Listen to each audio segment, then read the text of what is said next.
Yo guys, it is Sacred Saiyan here, welcoming you back to another video.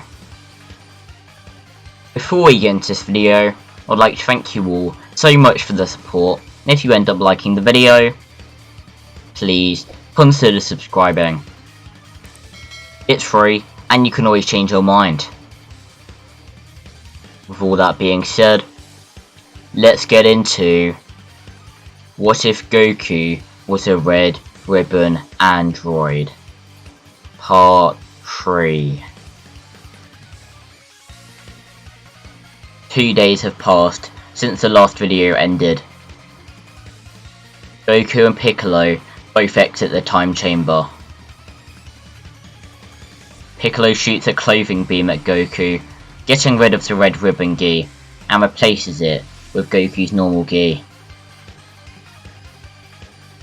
They are both immensely stronger now, but Goku still hasn't aged. A year passes, and Dragon Balls are gathered. They first try to wish for Goku to no longer be an android, but Shenron says that this isn't within his power to do so. They then ask for Goku to be able to age how he does normally, and the wish is granted. A side effect of this wish being that Goku becomes the age that he is supposed to be right now, along with him being able to age normally. A couple years pass, and Raditz arrives. He obviously can't detect Goku's power level, because he is an android, but like in canon, the first power level Raditz detects is a power level of 1000 from Piccolo. Piccolo is suppressed however, and Raditz thinks that this must be his brother Kakarot.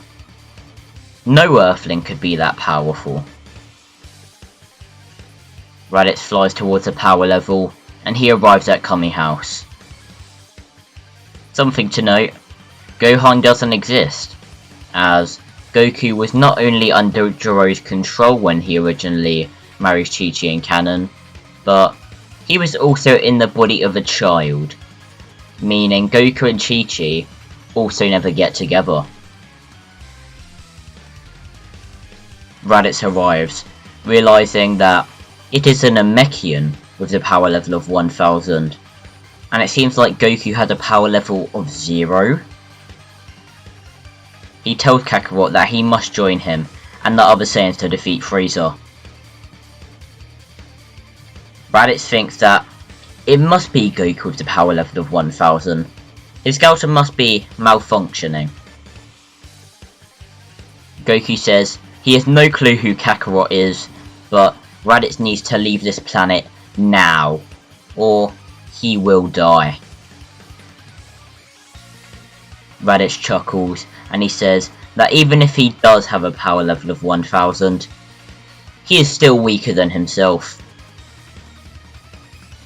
Goku asks Raditz if this is a challenge, and Raditz chuckles, saying that if he has to bring Kakarot by force, then very well. Goku smirks, and he tells Piccolo that he gets to handle this. Goku cracks his knuckles, sending air pressure that nearly destroys Kami House.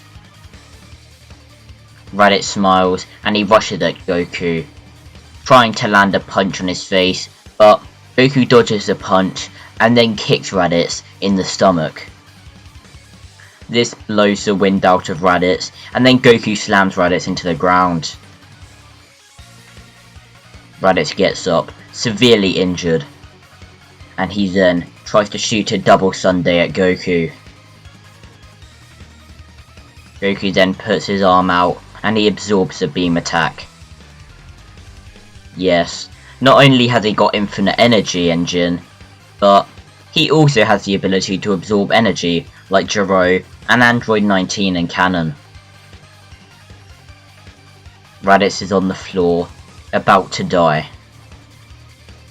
He tells Goku that the other Saiyans will come, and they are far stronger than himself. Goku says, "That is fine. Any damage they do can be fixed with the Dragon Balls. They can grant any wish after all." Raditz then dies, and we see Vegeta and Nappa sitting, listening to the entire conversation.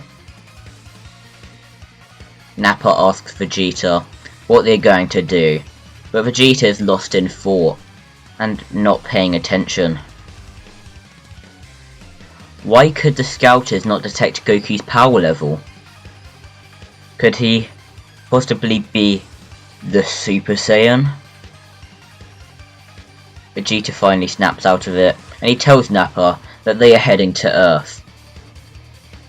They will use the Dragon Balls to become immortal, and if Goku won't join them, then he will die.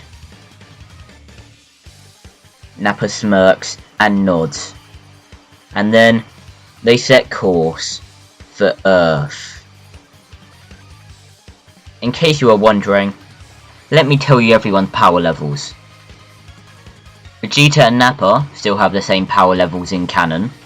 There is no reason they wouldn't. Goku right now is at a power level of 9,000, and Piccolo is at a power level of 2,000.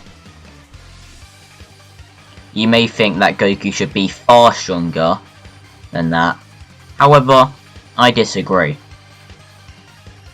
The only reason that androids in canon were so powerful is because Gero always tried to make them more powerful than Goku. In this timeline, Goku is the one becoming an android, so there's nobody to base the android's power off to make them stronger. And the strongest person other than Goku that the androids were based off of is King Piccolo.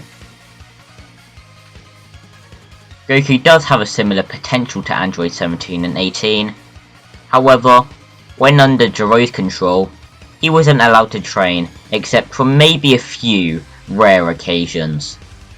And when he trained in the time chamber with Piccolo, he was mainly just trying to see if he would age, and he was trying to make Piccolo stronger. Also, the training in the time chamber wasn't that intense because there wasn't any imminent threat that you were trying to defeat. Goku and Piccolo look at each other and nod. They will train with each other for the next year before the other Saiyans arrive. They're not even certain if they need to, but it is better to be on the safe side.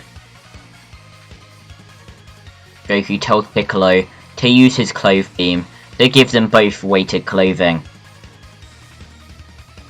Every time they get stronger, they need to increase the weight. Piccolo nods, and he does so. They then head off to the wastelands to train for the imminent threat of the Saiyan arrival. Hopefully you guys enjoyed this video, and if you did, then make sure to like, subscribe, comment, and also share the channel, as it would be greatly appreciated. With all that being said, I hope to see you all in the next episode of What If Goku Was a Red Ribbon Android?